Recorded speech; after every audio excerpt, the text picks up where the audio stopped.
Let's start off by talking about work and studies. Do you work or do you study? Currently, I just graduated, so I'm in between things, but yeah, I'm finding work at this point. Where would you like to find some work? Ideally in Mumbai, I'm really interested in like the startup industry. There are some startups that I'm looking to work with as in the moment right now. So that's just what like this next chapter holds for me. In 10 years' time, what career would you like to have? Good question.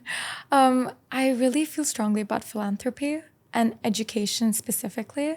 So I imagine myself living in between like different places in India, pursuing this like philanthropic educational work. Yeah. What did you want to be when you were a little girl? So many things. You know, it's kind of like, I don't know, I couldn't choose. I think every day was something different. I would watch like a really fun TV show and, for example, Suits, and be like, oh, I'm going to be a lawyer. And I was convinced. And then I would watch a really fun movie like Devil Wears Prada, and I wanted to be a fashion designer. So it was many different things when I was younger. Now let's talk about reading. Did you have a favorite book when you were a child? So I don't know if it's necessarily my favorite, but there was this book called The Secret Garden that I remember reading in my class in the fourth grade. And I'm categorizing it as my favorite book because it just meant a lot to me, because there was really nice descriptions about like the scenery, and that really got me into reading. So I think for the heartwarming purpose, it's definitely my favorite book when I was younger, but it's just the book that started my love for reading in general. Did you do a lot of reading when you were at university? I did a lot of reading, too much reading. I did a lot of reading that was more literary works, and it made me realize, oh, I don't like it. I don't like them. I'm also not a fan of novels, but what I am a fan of is more fiction or self-help kind of books, especially that I'm getting older and I want to incorporate habits into my life. Are there any books you would recommend to people? There's this book I read called Daisy Jones and the Sixth, and it was just a really fun book. It was the book I read recently, and I think people who are into fiction and like music would really love that book. It was adapted into a series after, so definitely recommend that one. Now let's talk about drinks. In your country, what do people normally drink with dinner? Okay, there's so many options. Particularly in my family, we have a weird mix of things. But in my country, we usually have like masala chai, or we have normal sodas, but we put some masala in it, which is like some spice to kind of give it that extra like kick. So that's really common. But in my family, we put like, for example, Coke, we put a little bit of vanilla ice cream. And I think it also has to do with like different places in India also have this, but in my family it's staple. Yeah. Do you drink a lot of water every day? Yes, I do. And it's because when I don't, I can feel the like adverse effects immediately. So I make sure I drink water every single day, but it's so hard because like in the hurry of everything, you just forget. Do you prefer drinking tea or coffee? Okay, so I have phases in my life. Like sometimes coffee just tastes too good, but I'm really caffeine sensitive. I realized this after having very like jittery episodes. So if I have coffee, it's a decaf, but I really love tea for like different purposes. So like chamomile before sleeping or green tea to detox. If I visited your home, what would you or your parents or your family offer me to drink? Definitely tea. I think it's also like culturally, like we're more accustomed to being like, can I get you some tea? So definitely tea, but also like coffee is always available if you want. But such special request. Now let's talk about the weekend. What do you normally do on the weekend? So I think it depends on how the week has gone. If it's a good week, you know, weekend can go any which way. But I think a very crucial point or part of my routine is like cold plunging or sauna. I really try and prioritize that because it helps like my anxiety fade away. I really love exercising. That's a crucial part as well. And just meeting friends and family. I think I carve out time specifically for that because the weekdays can get so busy. How often do you have a lazy weekend?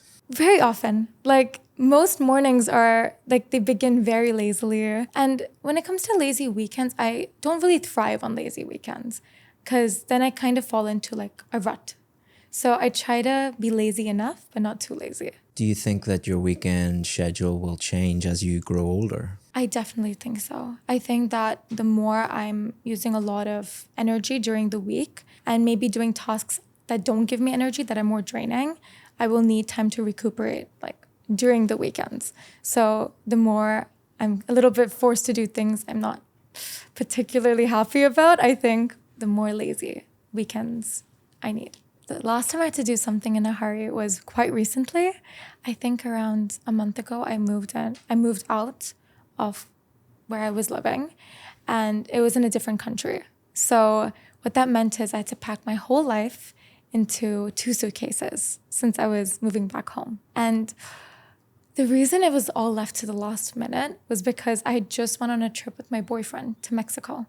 So I had around a week once I came back from that trip to pack up everything, to arrange where all my mattresses would go, where my couch would go, and get rid of everything. And it was quite an anxiety-inducing experience for me because I'm a very like organized person, even though this doesn't seem like it, but I really am. And so when I had to kind of gather everything, it felt very last minute, even though I had a week.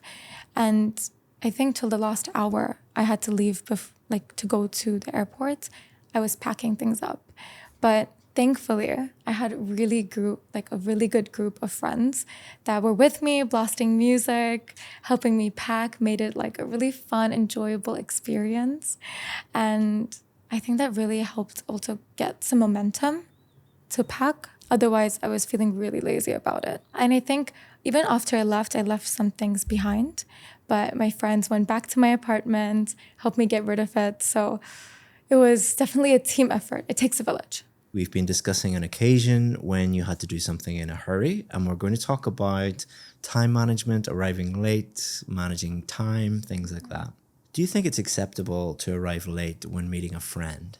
Thought about this question a lot because I feel like I've been victim to this situation a lot of the times. I think it depends on how much it happens with the same person.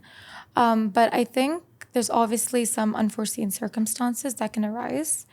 I would say that if you can avoid it, because time is really limited and you want to kind of extend respect to your friend, show them, I care about your time. So it's always best to, I personally think, try and arrive on time.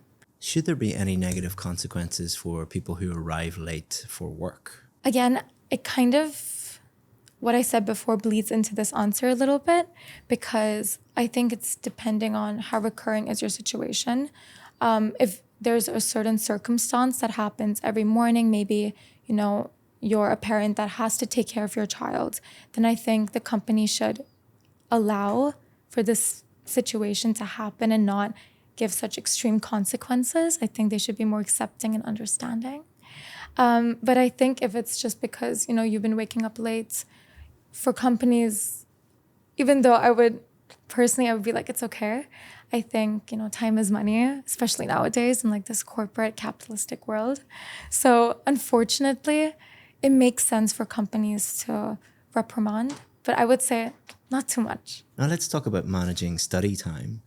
Do you think it's better to study for long periods of time or break up study time into shorter chunks? I would say shorter chunks. I'm also saying this understanding the era we are in now, where short form media has also influenced like how we consume information and what works best for us.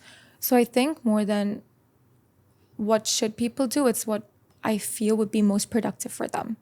And I think that maybe like having little breaks in between can be like kind of motivation. Okay, let me finish this chapter and then I'll have like a chocolate. So I think that would be really good. Do you think that students should incorporate leisure time into their study time?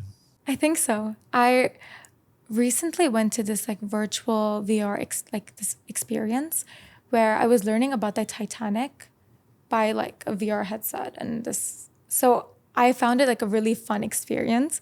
It was date night for me, but I learned so much. And my first thought after that experience was, I can have fun and learn. And I felt like my mom, like being like, you can have fun and learn. But I think that they both can go hand in hand, especially nowadays because there's so many different things available for you to really expand how you like consume information. So yeah, I think so. Well done. That's the end of part 3 and the end of the speaking test. How did you feel about that? So nice. I love it. Yeah, Yeah. I think it was no problem for you. Thank you. As you probably heard, that was a very high level response. What I've done is I put her whole transcript into a PDF for you, and I've highlighted all the great expressions, idiomatic language, grammar structures, vocabulary for you, so you can learn from those very high level answers. If you want that, all you have to do is just go to the description or the first pinned comment, and you can download that for free today. If you want to watch another IELTS speaking video, click here. If you want help with your IELTS speaking test and you want some tips, click here.